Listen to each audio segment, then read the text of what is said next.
tous, bienvenue dans cette nouvelle vidéo. Alors aujourd'hui, je vais vous montrer comment upgrader votre petite Clio. Donc tous ceux qui ont un autoradio classique, qui souhaitent le mettre en Android, donc pour avoir les applications Waze, Maps et la musique et tout ce qui s'ensuit, hein, caméra de recul, etc. Donc je vais vous montrer étape par étape comment faire la dépose et la repose donc, de ce nouvel équipement. Et du coup, tout sera détaillé, pour que vous puissiez comprendre comment le faire vous-même et le plus facilement possible. Donc bien évidemment, likez la vidéo, partagez-la, mettez des commentaires si vous avez d'autres solutions ou des problèmes durant votre installation ou autre. N'hésitez pas, hein, je suis assez réactif sur les commentaires. Et puis abonnez-vous et on se retrouve tout de suite pour la suite de la vidéo. Pour commencer, bien évidemment, on enlève le contact. Et là, on va venir chercher 4 rivets, hein, donc tous ceux qui n'ont pas d'extracteur, on récupère 4 rivets qu'on va venir insérer ici. Commencez par le côté droit, munissez-vous d'une petite cale comme celle-là. Donc tout est en description de la vidéo, hein, donc si vous voulez les liens pour acheter ce genre d'outil, c'est en description de la vidéo juste en bas. Vous pouvez le caler côté droit ou côté gauche, et ensuite faire levier pour faire sortir le côté gauche, et ensuite le côté droit par exemple. Et du coup, là votre bloc, il sort complètement. Et on va pouvoir continuer le démontage. On va venir retirer donc toute cette partie là, donc tout ce qui est faisceau qui se trouve juste à gauche du poste. Donc il y a des petits clips sur les côtés qu'on va venir dégrafer comme ça. Parfois c'est un peu relou à enlever. Voilà, et ensuite on passe à l'antenne qui est juste là. Tirer vers le haut et ensuite tirer dessus. Voilà. Bon, on a retiré l'autoradio qui se trouve juste là, assez simplement. Maintenant, on va s'occuper de l'espèce de façade qui se trouve juste là.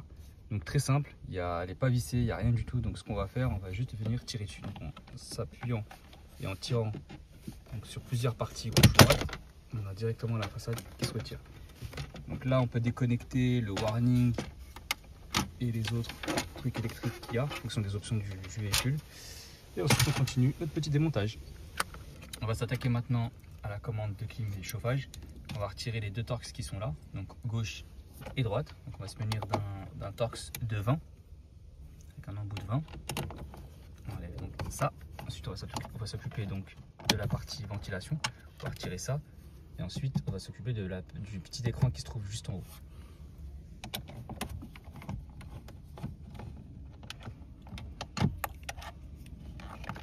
Vous avez vu, c'est un Lego, hein. Retirer c'est très facile, il n'y a rien de compliqué. Donc là, nous ce qu'on va faire, c'est qu'on ne va pas tout retirer, parce qu'en fait c'est une commande par câble, donc c'est assez relou à tout démonter. Ce qu'on va faire, c'est qu'on va le laisser par le bas pour juste laisser la place pour faire passer le faisceau. Donc on va s'amuser avec et puis on va le laisser comme ça, et on va passer la partie grille de ventilation. Comment retirer la grille de ventilation? Donc c'est très simple, on va venir se munir de notre outil. On va venir pincer directement à l'intérieur et faire levier. Hop, vous avez vu, très simple à retirer. Il n'y a vraiment rien de bien compliqué. Donc, une fois donc on a retiré donc, notre autoradio, notre façade, notre commande de clim et de chauffage, on a retiré la partie ventilation du dessus. Là on va s'occuper à la dernière partie, donc l'écran. La partie écran, même procédé. Donc on prend notre petite cale pour pas abîmer la partie plastique et on va venir faire appui, hop, pour lever le tout. Comme vous avez vu, très très simple. Donc là on a le faisceau à déconnecter. Voilà. Un derrière. Hop. Et c'est ok. Donc vous avez vu, temps record pour se défaire donc, de toute la partie console centrale. Donc très très simple. Rien de compliqué. Et puis là on va passer donc à l'installation de notre nouveau bloc. Concernant le choix du bloc multimédia que j'ai choisi, en fait vous avez la possibilité de le trouver un peu partout. Il y en a sur Amazon, AliExpress, après tout dépend de votre budget et de la qualité que vous souhaitez. Mais je vous en ai mis en description donc des liens pour que vous puissiez en commander. Encore une fois, prenez quelque chose de qualitatif, hein, prenez pas un truc premier prix. Et donc du coup là dans le modèle que j'ai pris, vous avez même un petit fascicule en couleur qui est assez intéressant, qui vous explique comment démonter de façon assez claire. Vous avez un petit tuto quoi, qui vous explique comment démonter, remonter votre nouvel équipement. Donc c'est assez sympa, très facile à comprendre. Dans le carton, tout est très bien emballé. Vous avez la nouvelle casquette qui est là. Vous avez à l'intérieur donc la partie faisceau avec pas mal de choses. Hein. Il vous donne même en cadeau une caméra de recul, micro, etc. Donc c'est vraiment très complet. Ça a l'air d'être de qualité. Donc c'est réellement une bonne chose de pouvoir upgrader son véhicule pour un moindre prix. Pour la partie écran, bah là on a quelque chose de qualitatif, un grand écran. Que j'ai hâte de monter avec mon pote pour qu'on puisse voir un peu la qualité de l'écran et surtout ce que ça donne.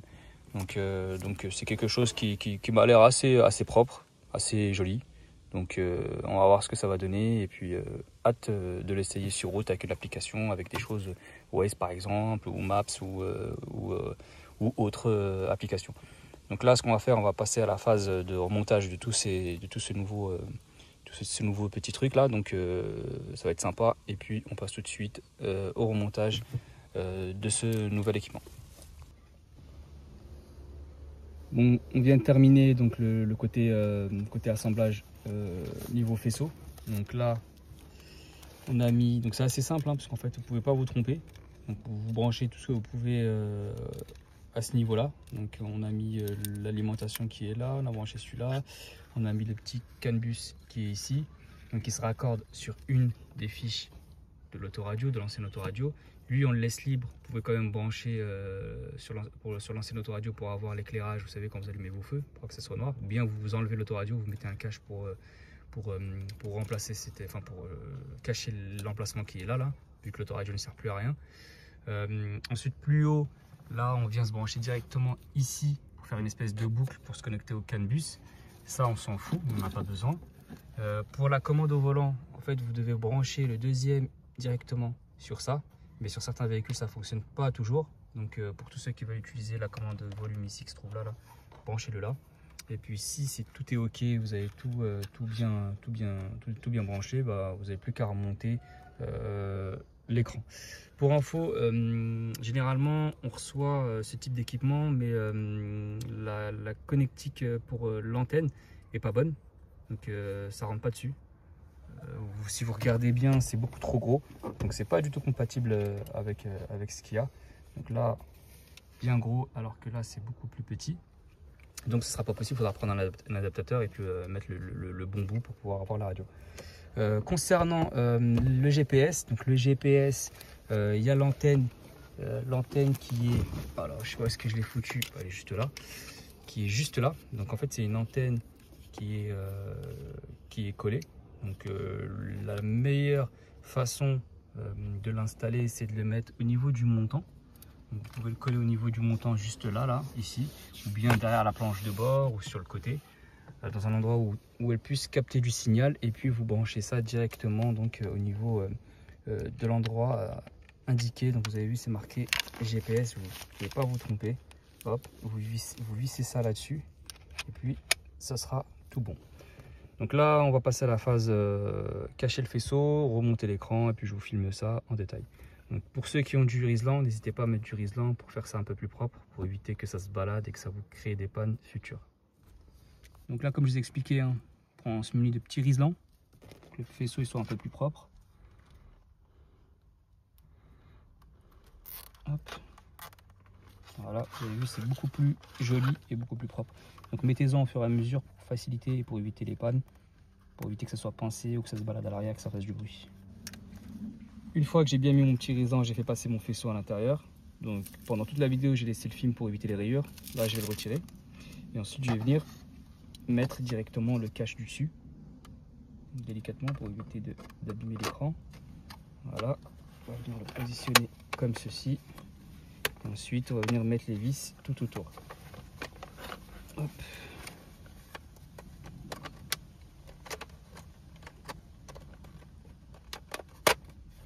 Voilà. Voilà.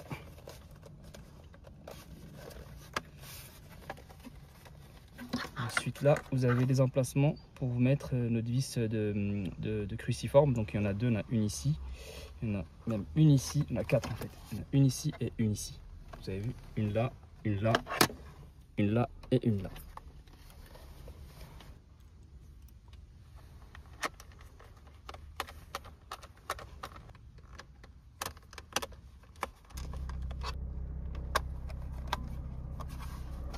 Une fois monté, ça donne ça.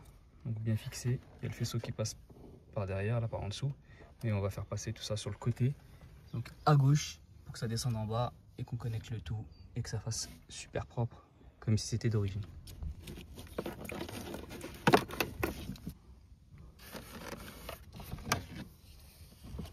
Il ne reste plus qu'à emboîter la partie d'en haut.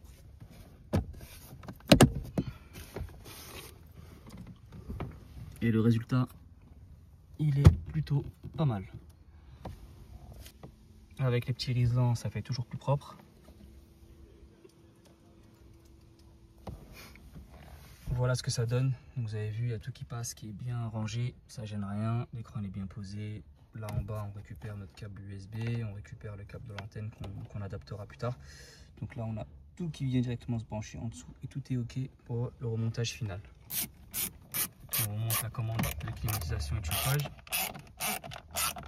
Concernant le port USB, vous avez la possibilité directement sur la façade. En fait, en dessous, vous avez une espèce de grille de ventilation là. En fait, vous pouvez l'écarter et faire passer directement votre port d'ici. Donc ça vous évite de faire une découpe. Donc c'est assez judicieux et facile à faire. Comme ça, vous pouvez brancher vos clés USB et toute autre mise à jour. Donc vous écartez juste ça et vous sortez le port USB directement d'ici. N'oubliez pas de remettre le connecteur pour le warning et déverrouillage des portes. Une fois que c'est fait, on emboîte la façade.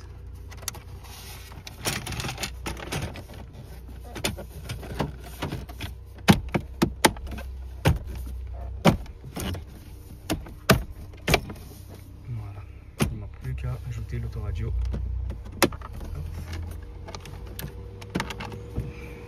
Pour finir, on remet l'autoradio. Pour info, vous n'avez pas l'obligation de le rebrancher. Hein. Vous pouvez rebrancher le que si vous souhaitez qu'il s'allume. Et ensuite, on rebranche la partie de la grille de ventilation. C'est du très facile. Hop. Et hop. Et c'est terminé.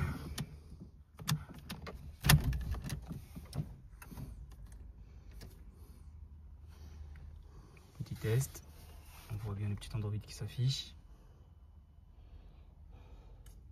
Vous avez vu, c'est assez simple à faire. Pas trop de complications.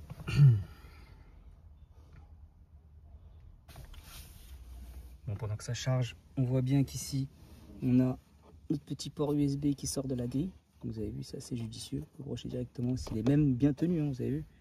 Donc c'est vraiment un gros petit plus. Donc voilà, on peut brancher directement son petit port USB. Donc là, on est sur le menu, donc on voit bien que tout s'affiche correctement, tout fonctionne bien. Vous avez vu, c'est assez simple. On a récupéré les commandes au volant, on a tout récupéré, donc c'est impeccable. Donc très facile à faire. Donc n'hésitez pas hein, à mettre des commentaires si vous êtes en galère. Je vous aiderai sans aucun problème. Dans la phase d'essai, on voit bien que le CarPlay, il a absolument rien à envier aux voitures de dernière génération. Donc, vous voyez, c'est assez intuitif. C'est assez propre, il y a toutes les applications et franchement sur un écran aussi grand, sur une voiture aussi ancienne, ça fait vraiment bizarre, mais le résultat il est là. Donc franchement, CarPlay sans fil, Android Auto sans fil, franchement c'est un pur bonheur, il n'y a rien besoin de brancher, le téléphone il est juste là et c'est vraiment impeccable, le résultat il est incroyable. Et là vous avez le petit bonhomme là, vous avez une espèce d'assistance avec GPT qui peut vous aider, qui peut vous trouver des solutions à vos pannes, à vos problèmes, etc. Donc c'est un plus, mais je ne sais pas si quelqu'un l'utilisera, mais bon. Mais en tout cas, c'est un bon produit et top. Donc bien évidemment, ça reprend aussi les options du véhicule. Donc là, on n'a pas installé la caméra, mais par exemple, quand on met la marche arrière, là, vous avez directement l'écran qui noircit. Donc il ne dit aucun signal, c'est normal, mais il détecte bien que la marche arrière est enclenchée. Donc normalement, il est censé afficher le signal vidéo. On en fera une prochaine vidéo, mais du coup, en fait, ça, ça, récupère toutes les options du véhicule et ça, c'est vraiment cool pour ce genre d'appareil. Bon les amis, vous avez vu, c'est assez simple à faire, hein. C'est très facile pour tout le monde, hein. Il y a juste, on tire, on dégrafe, il n'y a pas trop de complications, pas besoin d'outils, pas besoin de trucs spécifiques, donc n'importe qui peut le faire. Et en description, je vous ai mis des liens que vous pouvez utiliser pour commander pour vos véhicules. N'hésitez pas à mettre des commentaires, hein. Comme d'hab, je suis assez réactif, je vous répondrai rapidement. Et likez, publiez, partagez, et puis encore une fois, abonnez-vous, et on se retrouve bientôt pour de nouvelles vidéos. Salut tout le monde!